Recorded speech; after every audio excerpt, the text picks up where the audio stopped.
మీరు ఎప్పుడైనా గమనించారా?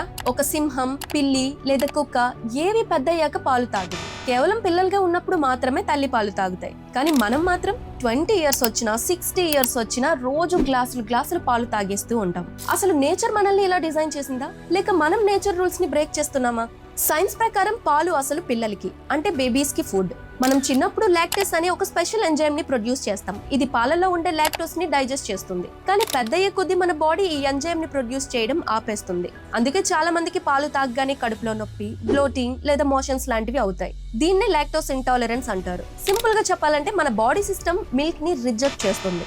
మరికొందరికి పాలు ఎలా డైజెస్ట్ అవుతున్నాయని మీకు డౌట్ రావచ్చు. సుమారు 7,000 నుండి 10,000 సంవత్సరాల క్రితం యూరప్ లో కొన్ని ఫార్మింగ్ కమ్యూనిటీస్ లో ఒక జెనెటిక్ మ్యూటేషన్ జరిగింది. సింపుల్ గా చెప్పాలంటే హ్యూమన్ డిఎన్ఏలో ఒక చిన్న చేంజ్. అప్పట్లో యూరప్ లో ఫార్మింగ్ స్టార్ట్ అయినప్పుడు ఫుడ్ లేక చాలా మంది చనిపోయారు. కానీ ఎవరైతే ఆ టైంలో పాలు తాగి డైజెస్ట్ చేసుకోగలిగారో వాళ్ళు బ్రతికారు, హెల్దీగా ఉన్నారు, పిల్లల్ని కన్నారు.